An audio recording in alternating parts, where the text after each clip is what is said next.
Welcome to the Science of CX podcast. My name is Steve Pappas, a former serial entrepreneur turned CX obsessed expert.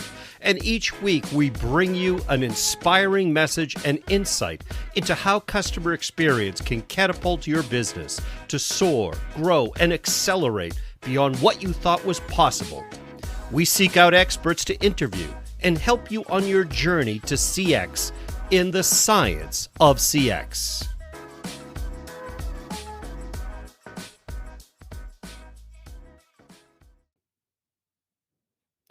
Welcome back, everyone, to another episode of the Science of CX. I'm Steve Pappas, your host, and today we've got another interesting show for you. We are going to be talking about a lot of different areas around CX. We're going to cover the gambit from automation to what do the analysts really see as the CX foundations and where it's going. We're going to talk about automation in robotics, and we're going to see where we begin and where this is all going. So today we've got a guest on today. We have Kash Kompella on today, and Kash comes to us from RPA to AI, and we want to welcome Kash to the show. Kash, welcome. Thanks, Steve. Happy to be here. I love what you're doing with this show. It's amazing that great. Each episode is packed with a ton of insights. And I absolutely love it that taken together, they're practically a masterclass in customer experience. I'm so looking forward to this.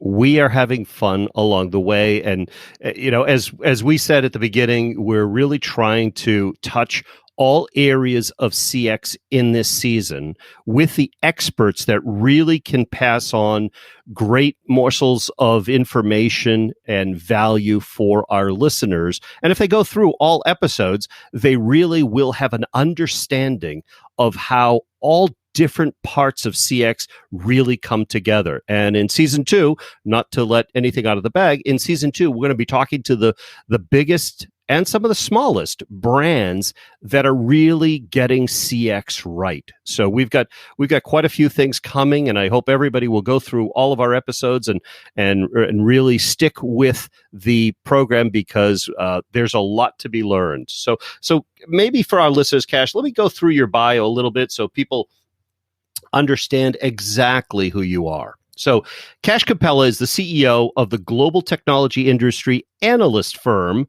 RPA to AI Research. So RPA to AI advises global corporations, venture capital, private equity firms, and government agencies on artificial intelligence investments, enterprise AI, as well as AI ethics. Kash has 20 years of experience as an industry analyst, a management consultant, and M&A advisor, so mergers and acquisitions advisor to leading companies and startups across U.S., Europe, and Asia-Pac. He's also the co-author of one of the best-selling books in this field called Practical Artificial Intelligence. Thinkers 360 platform ranks Kash among the top 10 thought leaders globally on artificial intelligence. So customer experience and digital transformation are also an area that we're going to talk about, but we'll get into that in a little bit later. But Analytics Insight magazine also listed Kash among the top 10 innovative global AI executives. So Kash has been a judge for the EContent 100, a ranking of the top digital companies in the world. He's an avid speaker and invited to many, many global conferences on emerging technologies and their impact on industries and professions. He's also a visiting faculty on transformative technologies for the Institute of Directors. He's a member of the IEEE Global Committee on Ethical AI for Business. And I'm sure, Kash, I could go on and on and on and talk about, how your work has appeared at global as well as Indian media such as BBC, Economist, Quartz, Guardian, Mint. But I think our listeners get the point that you are one of the de facto experts in the world on AI. And it's interesting because you're an analyst too. You're a practicing analyst. And maybe what we could do is get started there because it's always interesting. We haven't had an analyst on this season, but can you give us maybe the analyst perspective on CX strategies that folks are out there are doing, or what you recommend they do? Oh, thank you, Steve. And I think that's a very great question to start with. So let me give my take on what CX, customer experience, means. So as I say to all my customers, let's start with the basics, the definition of what really CX is. And if you don't understand that, it can be pretty costly mistake. In just this week's news, for example, so there's a very large ERP software vendor. A couple of years ago, they paid a few $1 billion and bought an online survey software company. And they tried to position it as a CX company. Cut to today, well, they're spinning that company off. So sure, a tool to collect customer feedback is one element of customer experience, but that is not CX. So I always say, let's start with the basics.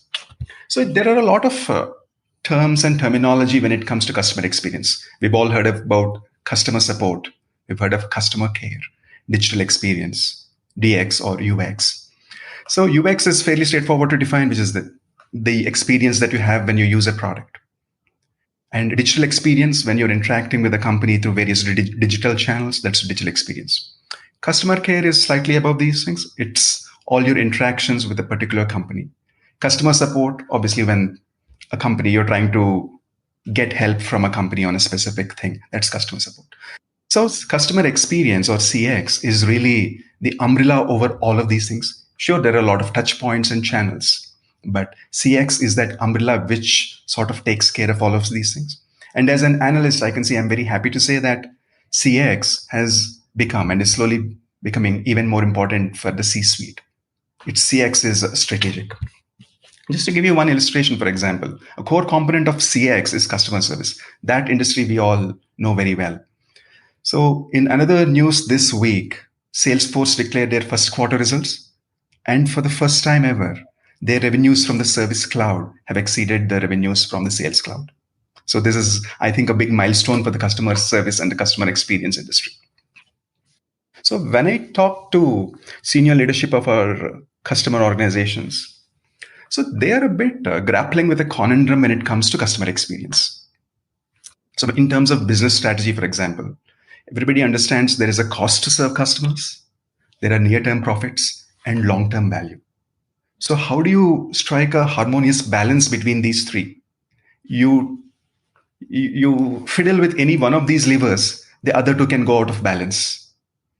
So, and again, another dilemma that they grapple with, particularly the C-suite, is how do you measure customer experience? What is its business impact? What tangible outcomes like increased revenues or reduced costs does it lead to? So what happens in their minds? If you cannot quantify the benefits of customer experience, there are clear costs for the projects that they're undertaking, but the benefits are unclear. So if we're coming to the table saying we can do this project in customer experience, improving it, this is going to increase customer satisfaction by 15%, or it is going to increase our conversions by 15%, or cut costs by 15% or 20%. If there is a clear value proposition articulated like that, so that really is strategic CX. So for example, as we see, there are a lot of piecemeal customer experience projects, improvement projects, transformation projects, whatever you call, that are happening across the board. But still, even some of the best organizations that we work with, they grapple with answering questions of what does a 10% increase in customer satisfaction, what is it worth to my business? What does, when I move the needle on a net promoter score, what is it really worth to my business? So that's from a C-suite, how they. I also have a background in finance. So when I go to these transformation projects, I'm always asking the question, show me the money. What's the ROI, tangible ROI that we have this thing? So that's the C-suite part of the equation. But at the same time, there is a very clear acknowledgement that customers are going digital, but their companies, their organizations are still in the analog era. And the same with government agencies as well. The citizens are going and embracing digital, but the governments and the agencies are still very much in the analog mindset. So let's stop there. Yeah, we'll come back to some of these themes. Yeah, no, I'll definitely agree with you on the analog mindset. A couple of things that you talked about especially around the ROI. It appears that, on one hand, an organization can transform their CX if they've already been an ongoing business, and then you have the others that begin with CX. If you look at companies like a Zappos, they began life with customer experience in mind.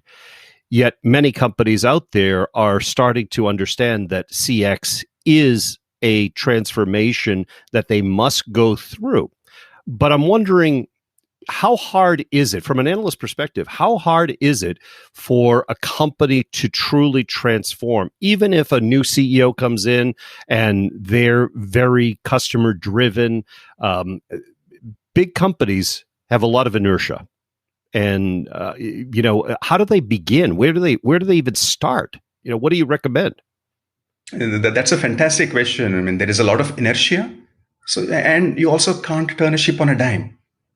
Right. So what we see is that a lot of the large organizations, the way they're set up, the way their DNA operates, is they are optimized to, they're set up in a way to think of scale economies. They're focused on maximizing productivity. So they're wired for transactions. But what is needed for CX transformation is really changing the perspective from a business process to a customer journey. So that really means, when you take a customer journey view, that really is when you are having a customer-centric mindset. So how can you tackle this issue? It doesn't have to be really complex. If you try to do all at once, obviously it can overwhelm you, but you take a step back and figure out what are the main or the core customer journeys for your business. This varies from business to business, from sector to sector, whether you're a digital first company like a Zappos or you're a traditional legacy company, whether your products have a touch and feel component or in the services business, etc. So, but everybody knows what the core customer journeys are. So then for a given customer journey, how do the customers interact with the various touch points? So don't confuse between a customer journey within a specific channel or a touch point with the entirety of the customer experience. If you again optimize for specific touch points, you'll get better, but you are not pushing the envelope in terms of what's possible. So that's the first step. Then you understand for a given journey how customers navigate across the various touch points as they move through the journey. Then you can anticipate. Once you have a good handle on this, you can understand what are the customer needs, expectations, pain points during each parts of these journeys. And you can build an understanding of what is working, what is not working. You can use analytics. You can bring in experts. There's a lot of expertise that resides within the organization itself. Saying, people have these ideas, but nobody has really tried to figure it out from a customer perspective. So then you can, that part we understand of problem solving. You set priorities for the most important gaps and identify the opportunities to improve the journey. And you fix the root causes. And then some of these journeys, you realize that you have to redesign end to end. Some you can sort of make only slight changes and then digitize some of the processes to meet with new customer expectations, etc. So that part we've been doing for different projects, different technology projects. But getting this customer-centric mindset and moving away from a business process to a customer journey, I think that's really the challenge for the new leadership or the existing leadership to drive through the organization. And it takes time. It doesn't happen overnight. Absolutely. Good. So let me take a quick break and let's get a word from our sponsor. And when we come back, I've got an interesting question for you. I'm gonna pose one to you that you're not going to see coming. So we're going to be back in 45 seconds with a word from our sponsor. Panviva has 25 years of empowering customer service, and we have deep expertise in how people actually use information from our roots in learning and performance.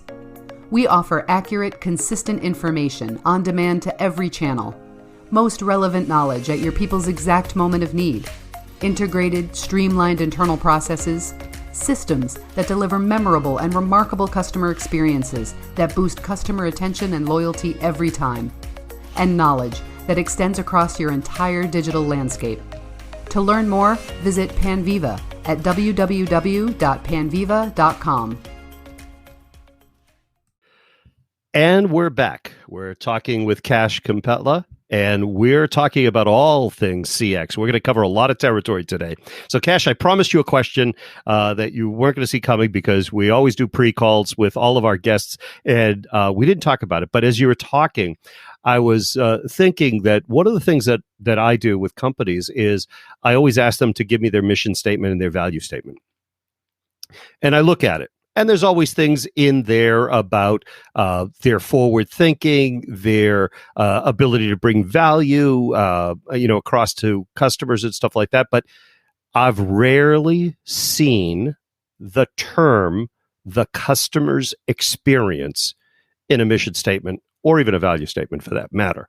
I've seen value, the word value, but not how we'll make the customer's experience much better. So I'm going to ask you as an analyst, have you ever come across companies that actually put the term and mean it and live by it, the term customer experience, into their mission statements? That's a very interesting question, I should say. I have seen people put customer in their mission statements, but customer experience is a fairly new term, I would think. And mission statements, they're probably, if you have to read one these days, you have to dust it off from somewhere. So they're in the analog age, the mission statements. Right. So. Exactly. So, and I know it's an area that I always wonder because it gives you a sense of, what is the beat that the company moves to, right? What is the underlying thought process from the top down and throughout the ranks of an organization as to what type of mission are they on? And I've talked to companies big and small, and I mentor a lot of different startups and early growth companies. And the one thing I ask them is, show me. Then we'll workshop it. But I get the sense with the executives in the room, I could get the sense whether or not they're going to move to be a true customer experience oriented company, not just customer focused, not, there's no going part of the way, so to speak. And if they're willing to do that, now I go a step further, and maybe you've heard of this or not, but I go a step further and I say, okay, you know how we have SLAs in all of technology? We have, service level agreements that says we're going to provide the service at this level with this uptime and all of those types of things. So here's our contract to you on our level of service. What if we started moving to a customer experience level agreement? Did we meet the customer experience that you expected? Right?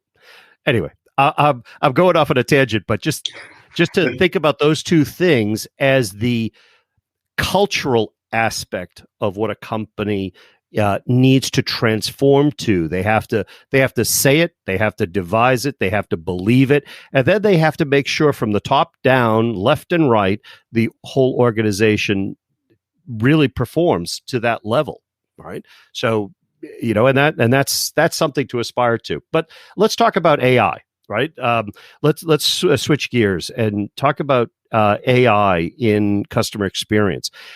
We've heard everybody has talked about AI in the last few years. There's a lot going on between AI, machine language, natural language, etc. But how do you see AI starting to really affect the customer experience and move into some of these areas that can help provide a better experience for the customer? Yes, you talked about mission statements being forward-looking. Sure. I would say that AI use cases in customer experience, a lot of them are also forward-looking. So I would say we're still in the very early stages of an AI-enabled transformation of the customer experience. Of course, there are some examples in small use cases. But wherever there is data, AI is nothing but data. Any AI application use case that you have is the data that the AI model has been trained on. So obviously use cases abound. Wherever there is large amount of consumer data, you can apply AI and machine learning. And we have become very good at also mining unstructured data, images, natural language text, like you mentioned, etc. So the best way to think about where do we apply AI is really taking, again, a customer journey perspective. So in that, one very concrete use case and application areas that we're seeing is definitely in the chatbot or the conversational agents.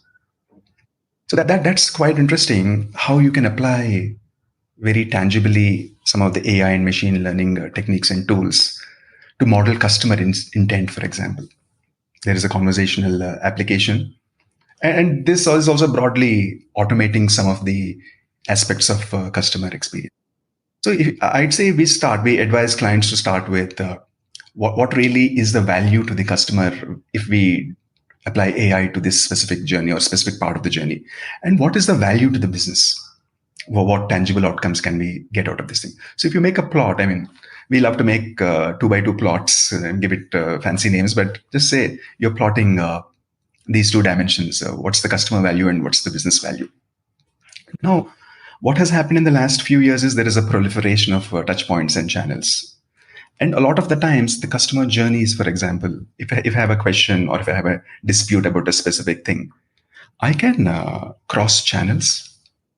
So you can identify where there are repeated interactions, but all of it happens in a specific channel or a touch point. Or sometimes multiple calls, etc. So you do this analysis and plot, you can very easily identify the candidates where you can apply AI techniques.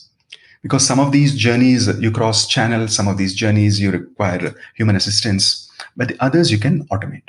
So things like a statement request, a password retest, reset, or a service activation for a new product or a service implement, scheduling a visit or availability of service in a specific locality, etc. Some examples. Some parts of these can definitely be automated using AI or chatbots, for example.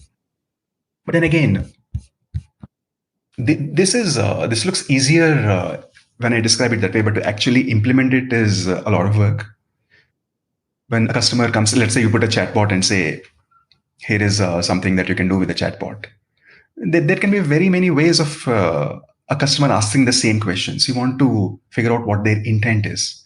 And the intent varies based on the industry. For the domain, you need to figure out, in the old days of the web, we called it information architecture. You optimize your website for specific customer questions that they had. So we're taking the same model, same paradigm, so to speak, to the chat or the voice interfaces. For example, if we talk about financial services, a lot of times people call you saying, hey, my transaction has been declined, what's happening? That can be automated because an agent also does, to a certain extent, some rules-based processing.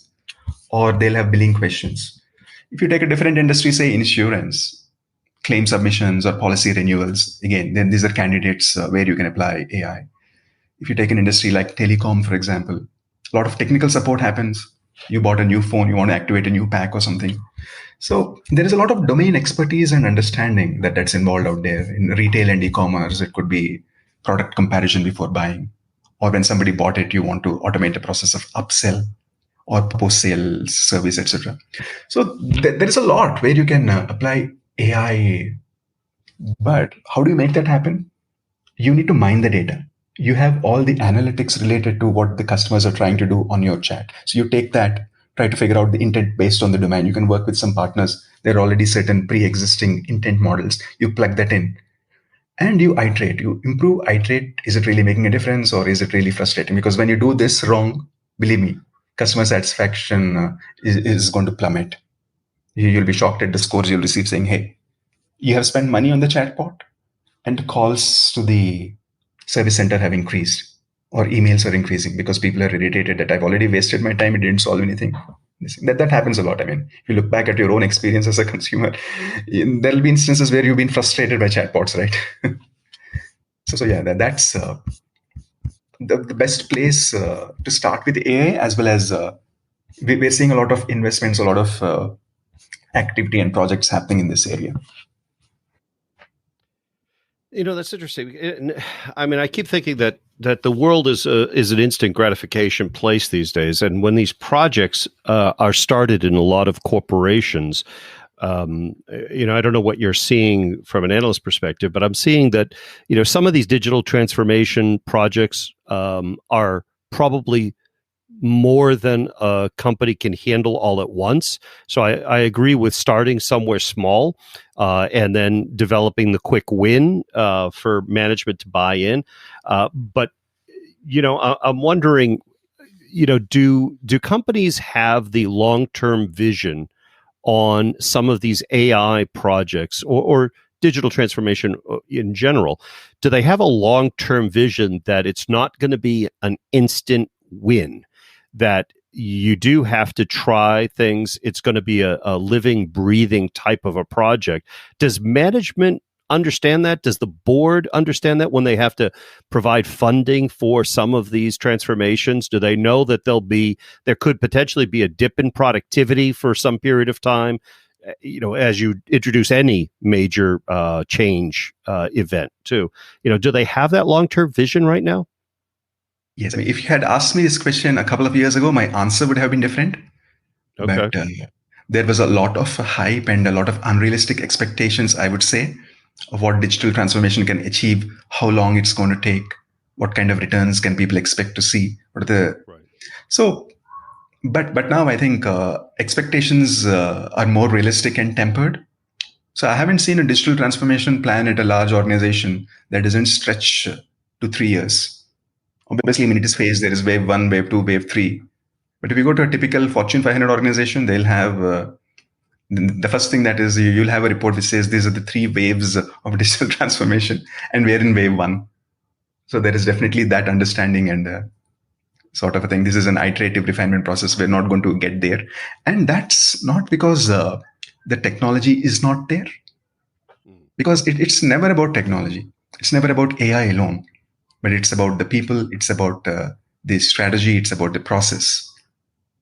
So and change management, obviously. So that's much more involved. But what has happened is previously we used to say a lot of siloed projects. Say somebody would do an automation project, somebody would do a chatbot project in different things. But we're seeing like people think we need to do it at a more strategic level so that can streamline each of these projects. Because you try to automate one part of the business while the other part of the business has not been involved, and they would automate an older process.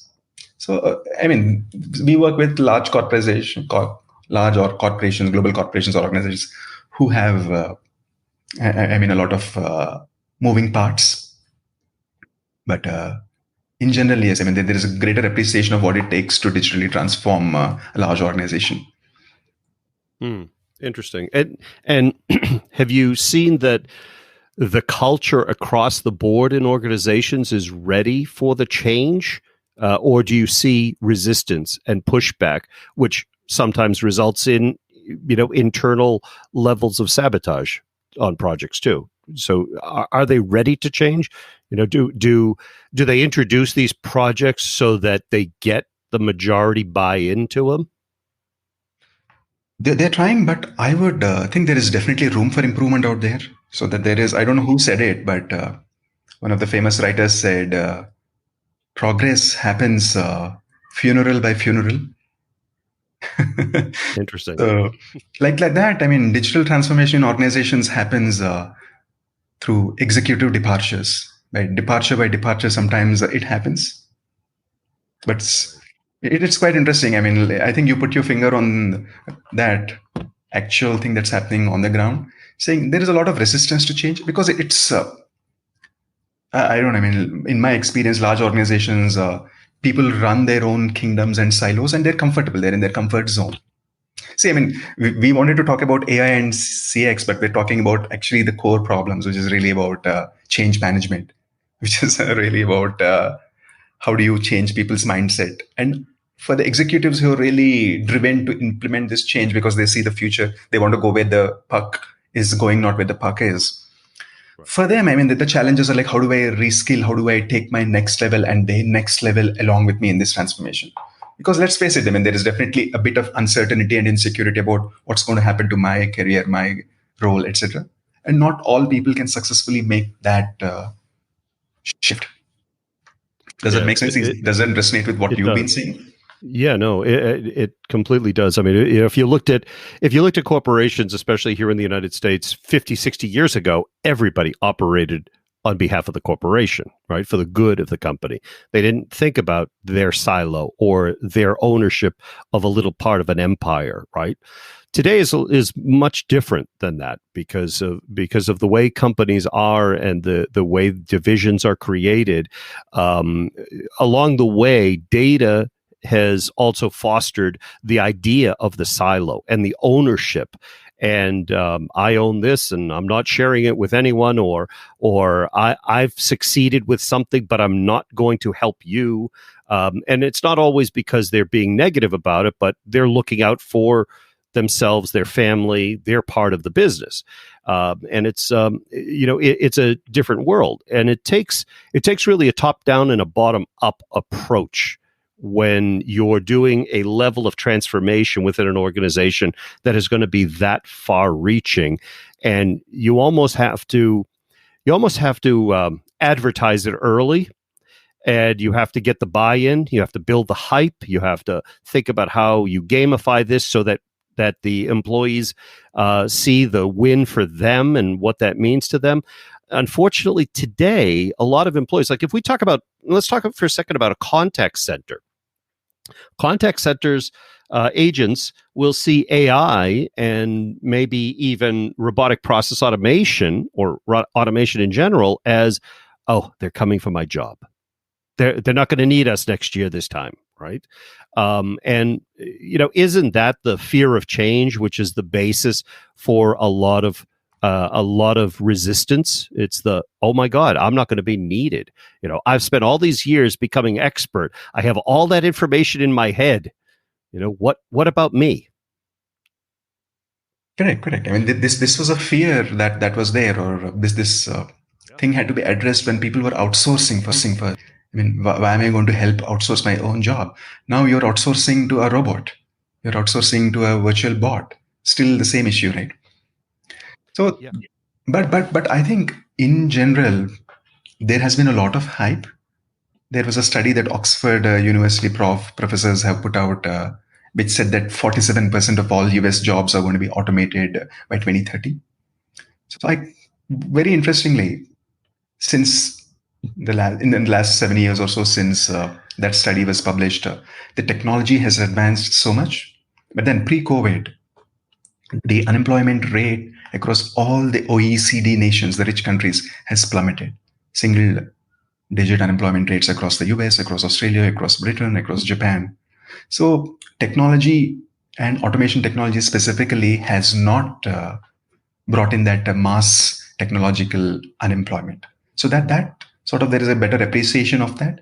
And executives also, when they have seen AI or RPA struggling to scale in the enterprises, they realize that this is still not at a stage where they can keep talking about how many jobs is this going to replace. So they now have to go back and figure out how do I use these technologies to make my existing employees more productive.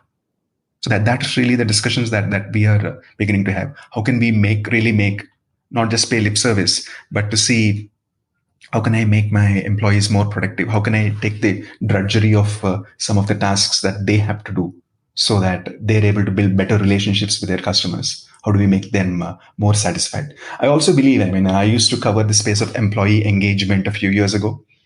And then I used to say at that point in time, the core of customer experience is a satisfied employee. So customer experience is driven to a large part, not by systems, not by processes, but by good employee experience first. I couldn't agree more. So I think that's the good news here, is that folks that may be listening that are in some of those positions that are hearing about automation, hearing about transformation, about AI, about bots and things of that nature. I agree with you. I don't think it's changing the job. I take it back. I do think it's changing the job, but it's changing the job for the better. I think what will happen is it'll take away some of the more mundane things. It will automate the things that really shouldn't go to the expert, right? And what will come through after the automation handles their things, what will come through will require more of an advisor, right? So I think customer service in general, the contact centers, those folks are the heartbeat of an organization, because they're the ones touching the customer the most after the sale, and they're holding on to the customer for the long term. And I think they're always going to be needed, because people still like dealing with people, or they like to be validated by people, not validated by the bot. So I think the good news is they're still going to be needed. But they're going to be needed and retrained into more advisory roles, and recommend and be able to provide a level of service that maybe they couldn't 5 or 10 years ago, because it was all about the metrics for them. So I agree with you, Kash, in everything that you've said. And I think it's going to be an interesting evolution. And I think we should all sit back and watch, because this evolution, now that management seems to be buying into the employee experience, leads the customer experience. So if you've got great employees, if you train them well, if they have access to the tools to make their jobs easier, better, more productive, more efficient, put a bigger smile on their face, that's going to translate to the customer. The customer is going to have a better experience. They're going to come back. They're going to buy more. They're going to tell their family and friends. And that's what expands business the most. It's not how much can we wring out of our expense line. It's not, can we automate to get rid of the numbers of people? It's more about giving your people the ability to take the best care of your customers to really grow your business. So, Kash, I want to thank you. We're coming up on time, and this has been a great discussion. And maybe we can have you back. I know your time is precious, and I'm really conscious of that. And I thank you getting an expert of your stature here. But hopefully, we could call on you again for one of our expert roundtables that we're doing in the fall. Steve, this has been fascinating, and I thoroughly enjoyed myself, so I'd love to be back. And I'm really curious about the experiments that you have just down the road. I'm really curious about the format and where you're going to take this show, so good luck. Yep. Well, we go live stream end of September, early October. And we're going to be bringing experts in to solve real problems that our listeners have been sending in to us, but we haven't really had a forum here, or a medium that we could answer all of the problems. So we're going to take experts from different areas of CX on our live stream, and we're going to position, how would you handle this? And hopefully by the end of it, it'll be some chaos, and I'm warning all of our listeners, there will be chaos, but hopefully it's managed chaos. And at the end, all of the experts should be able to come together and provide better insight and recommendations as to, how do you approach this? What are the first steps? What would they recommend that you do? And hopefully we get to some good solutions there. It's going to be a fast-paced kind of a show, but hopefully you'll join us and be one of those experts, and talk about the AI side of it, and the automation side, or any of the areas that you're expert in. Steve, I think it's not AI that's going to take my job, but it's your show that's going to take my job. No, we just want to inform, and hopefully our show gives people that courage and the information and the background that they need to be able to press forward and provide better customer experiences for their customers. So with that, thanks, Kash, again. Thanks for joining us. And that's another episode of The Science of CX. Until we meet again, stay safe, stay healthy, and take care.